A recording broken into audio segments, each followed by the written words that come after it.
Welcome to the Fast Five by Fear and Greed. I'm Michael Thompson, and good morning, Sean Aylmer. Good morning, Michael. Good morning, Adam Lang. Good morning, Michael. All right, 5 minutes. We are each going to put forward a big story, a big international story today. And at the end, we're going to decide who wins, who has the biggest story of the year. Let's jump into it. Adam, would you like to go first this morning? Sure. So for me, it's Ukraine.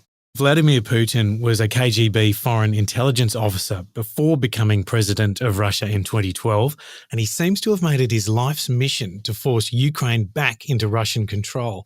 This time last year, nearly 200,000 Russian troops began to amass along the Ukraine border, and they invaded on the 24th of February. I know that seems a long time ago, but it was just this year.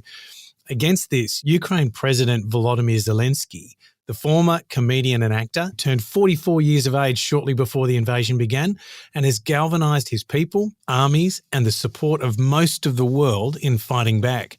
For 10 months, this war has caused devastation to the people, property, and economy of Ukraine, and it has impacted the world in realms from energy prices to wheat supply.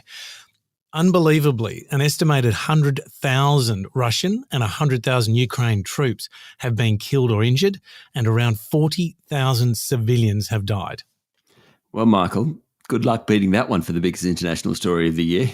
Well, it certainly feels like it seems extraordinary that that's all being contained within this year, doesn't it? Because it feels like we've been talking about it for so long, and it's just been such a major thing that's been happening.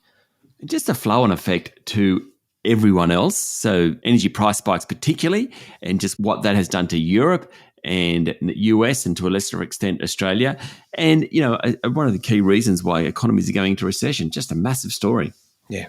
Indeed. All right. Well, for me, I'm actually kind of combining two major political stories into one. And they both involve leaders or former leaders of our two closest allies, the US and the UK. We'll start with the US. The midterm elections saw a pretty strong rejection of former President Donald Trump's handpicked candidates, denying him the triumphant launch pad that he was expecting for his White House 2024 bid. He launched it anyway.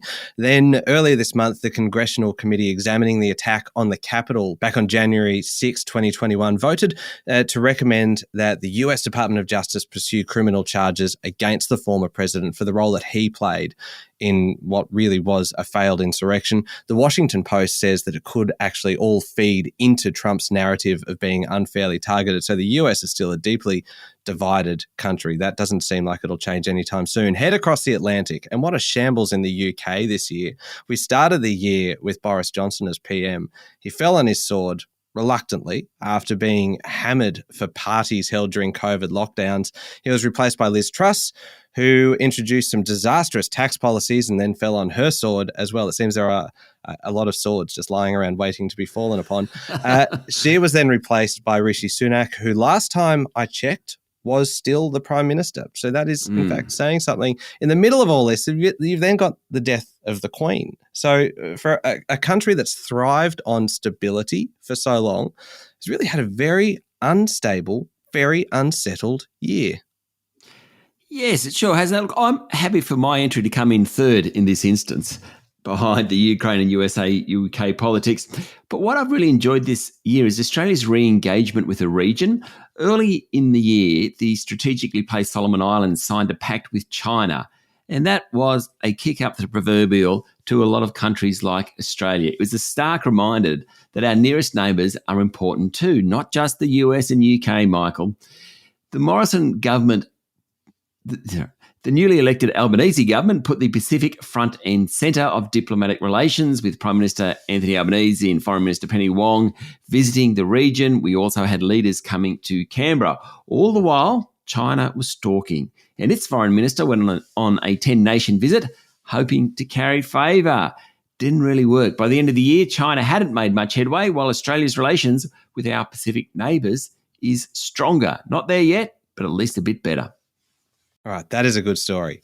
I don't like necessarily the reference to kick up the proverbial, and then what felt like a fairly kind of targeted attack at me there as well. It felt like you got a little bit personal with that story. That's why, Adam, I think you're the winner today.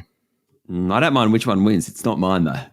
No, definitely. I think the war in Ukraine, as we discussed, has really just kind of set the scene for so much that's happened this year. So I think definitely that is the biggest story of the year. Yep. All right. Thank you, Sean. Thank you, Adam. That's it for today. Make sure you hit follow on the podcast. I'm Michael Thompson, and that's The Fast Five by Fear and Greed.